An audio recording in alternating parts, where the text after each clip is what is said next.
উফ, ধুর ভালো লাগে না। কতবার মাকে বললাম ট্রেনে চলো বা প্লেনে, তা না। মা বলে কি না অ্যাডভেঞ্চার হবে, চল নৌকায় চল। তুই বল সতু দিদি, তোর কি ভালো লাগছে এই দিক দিক করে নৌকায় যেতে? বেশি বকিস না গনসা। এমনিতেই এই নৌকার চক্করে বারবার বৃষ্টিতে ভিজে আমার মুখের মেকআপটাই নষ্ট হয়ে যাচ্ছে। তার ওপর ওই সানস্ক্রিনটাও শেষের পথে। এখনো কতদিন লাগবে দিদার বাড়ি যেতে কে জানে। আমার কোনো টেনশানই নেই, আমার তো খুব আনন্দই লাগছে। কি দুলুনি, কি সুন্দর। এই গনসা, তোর লাড্ডু হবে রে, দে তো দুটো খাই।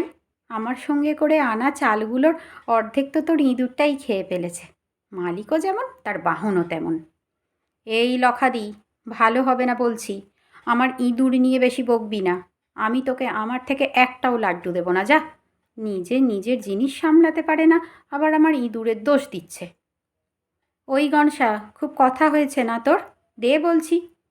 দেবো না বলেছি তো দেবই না, যা। এই, তোরা চুপ করবি? ঠিক করে চালাতেও দিবি না নাকি? দেখো না মা, গনসাটা লাড্ডু দিচ্ছে না। আমার এমনিতেই লাড্ডু শেষের মুখে, ওকে নাকি এখন লাড্ডু দিতে হবে। অত গান্ডে পিণ্ডে গিললে শেষ হবে না তো কি হবে? ভালো হবে না বলছি সতু দিদি। আমায় ইনডাইরেক্ট মোটা বলবি না, বুঝলি?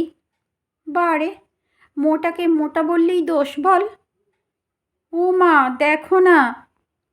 এবার যদি আর একটাও কথা বলেছিস, সব কটাকে জলে ফেলে দেবো। দেখ, কাতুকে দেখ, কি শান্ত ছেলের মতো বসে আছে। ও তো চুলে বারবার কেত মারছে, যেন মেয়েরা ওকে দেখে। দেখো মা, আমাদের কাতুটা এবার মামা বাড়িতে গিয়ে একটা না একটা মেয়ে ঠিক পটাবেই। ধুর, কী যে বলিস তোরা, আমার লজ্জা লাগে না বুঝি? ও মা গো, লজ্জাবতী লতা। এই, একটু শর্ত। আমার পেঁচু অনেকক্ষণ উড়েছে, ওকে একটু বসতে দে। তাহলে আমার হংসিনীকেও বসতে দিতে হবে। এত জায়গা নেই এখানে। এই মোটকা গনসা, সরে বস, ওরা উঠবে। তোরা আবার আমায় মোটা বললি? তবে রে, এইবার নৌকা ঠিক উল্টাবে। আমি জানি না, তোরাই ভেসে ভেসে মামাবাড়ি যাবি। দেখো না মা, ওই সতু দিদি আর লখা দিদি তো যত নষ্টের গোড়া। ওরাই সব করছে, আমি তো কিছুই করিনি। না না, আমি তো কিছুই দেখিনি। দেখ দেখ, তোদের দেখে মর্তের লোকজনও হাসছে।